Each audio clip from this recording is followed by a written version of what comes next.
नमस्कार दोस्तों। प्रियंका गांधी ने अपना चुनावी पॉलिटिकल डेब्यू कर लिया है। पहली बार चुनाव लड़ा और 4,10,000 से ज्यादा वोटों के साथ चुनाव में वो जीत गई। सिर्फ जीती नहीं बल्कि बीजेपी को तीसरे नंबर पर लाकर पटक दिया। 2024 में राहुल गांधी इसी सीट से चुनाव जीते थे।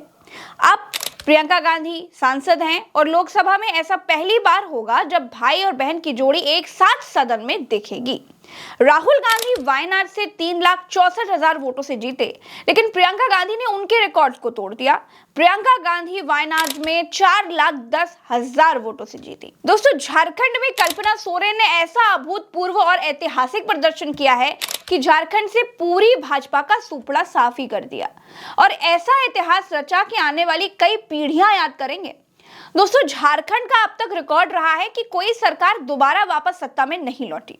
केवल एक रघुबर दास को छोड़ दें तो झारखंड का इतिहास ये भी है कि यहाँ कोई भी मुख्यमंत्री अब तक के इतिहास में अपना 5 साल का कार्यकाल पूरा नहीं कर पाया। कल्पना सोरेन जेएमएम को अपने दम पर दोबारा सत्ता में वापस लेकर आई हैं। इंडिया गठबंधन ने झारखंड में 55 सीटों पर जीत दर्ज की और पूरा एनडीए सिर्फ 25 सीटों पर आकर सिमट गया। जेएमएम ने अकेले 34 सीटों पर जीत दर्ज की।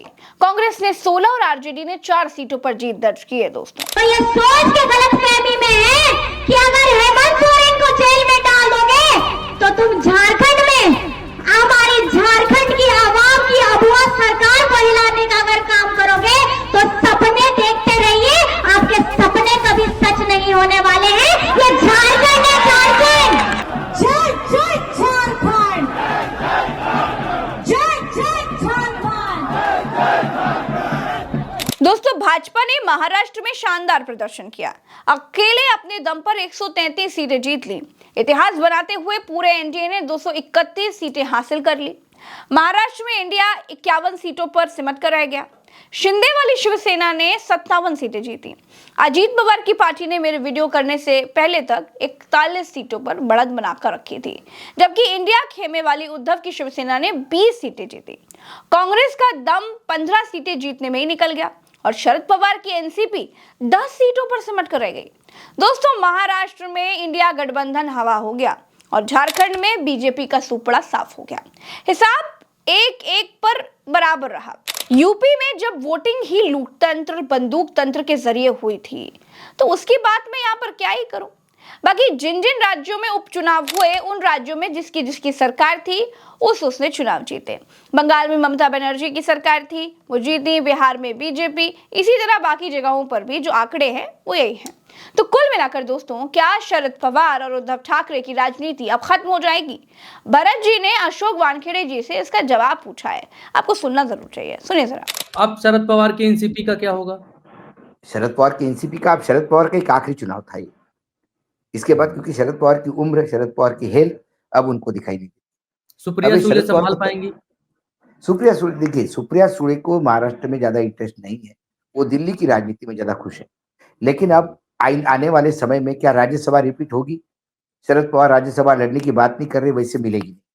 क्या चतुर्वेदी जो है शिवसेना की मैडम, उनको राज्यसभा रिपीट होगी? नहीं होगी। क्या शिवसेना के दूसरे नेता जो संजय राउत राज्यसभा में थे, क्या वो राज्यसभा आ पाएंगे? नहीं आ पाएंगे, क्योंकि आपके पास 50 का आंकड़ा, इसमें राज्यसभा निकलती ही नहीं। अब आने वाली सारी राज्यसभाएं जो है एनडीए गठबंधन की। तो कुल मिलाकर ये आखिरी प्रयास था और मुझे लगता है कि यहाँ कहीं ना कहीं बीजेपी बहुत सक्सेस हुई कि आपने बिल्कुल शरद पवार को निपटा दिया, पूर्ण रूप से निपटा दिया। और इन सब के बीच झारखंड में बीजेपी को धूल चटाने वाली और देश में छा जाने वाली कल्पना सोरेन के बारे में 4 लाइनें कहूंगी। और बतौर महिला उन्होंने वो काम करके दिखाया है जो पूरा इंडिया मिलकर महाराष्ट्र में नहीं कर पाया। नरेंद्र मोदी और अमित शाह पर अकेले भारी पड़ी है कल्पना सोरेन। तो अर्ज किया है, तेरी दीवार तेरी छत भी हिला सकती है, जिद पे आ जाए तो पर्वत भी हिला सकती है। ए सियासत, सोचा भी ना होगा तूने, एक महिला हुकूमत भी हिला सकती है। अब कल्पना सोरेन का लोहा हर कोई मान रहा है। बड़े बड़े सियासी दिग्गज इस आदिवासी महिला के सामने हैरान है। दोस्तों, पूरे समर में अकेले इस महिला ने बड़े बड़े सुरमाओं को हिला कर रख दिया है। दोस्तों, कल्पना सोरेन की आंधी के आगे चंपाई सोरेन का बेटा चुनाव हार गया। बीजेपी में गई कल्पना सोरेन की भाभी अनिता सोरेन कल्पना सोरेन के नाम के आगे वो भी टिक नहीं पाई। और तो और मोदी और शाह के भी पैर कल्पना सोरेन नाम के राजनीति में उगे नए सितारे के आगे उखड़ गए।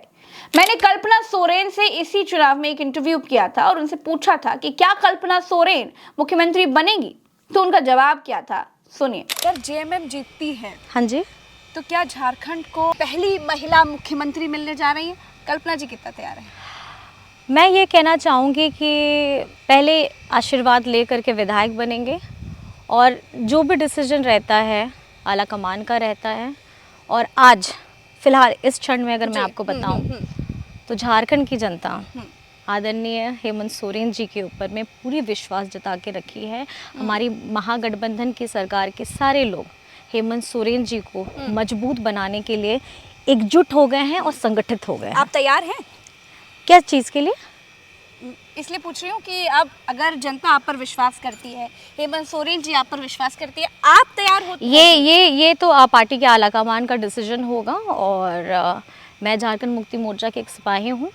कल को अगर मैं विधायक भी बनती हूँ तो भी मैं एक सिपाही रहूँगी और ये सिपाही हर वो जंग लड़ने के लिए तैयार है जिसके लिए हमेशा हर एक सिपाही को तैयार होना चाहिए।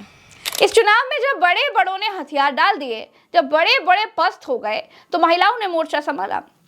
जैसे डिंपल यादव के हवाले 2 सीटें थी, सीसामऊ और करहल। दोनों सीटों पर स्ट्राइक रेट से दोनों सीटें जीती है। प्रियंका गांधी ने अपना चुनाव जीत लिया। कल्पना सोरेन ने तो पूरी बीजेपी को धूल चटा दी। ये तीनों महिला नेताओं को देश की सियासत में बड़ा किरदार निभाते हुए हम आगे देख सकते हैं। कल्पना सोरेन कितनी बड़ी गेम चेंजर साबित हुई है? क्या कल्पना सोरेन जबरदस्त गेम चेंजर साबित हुई?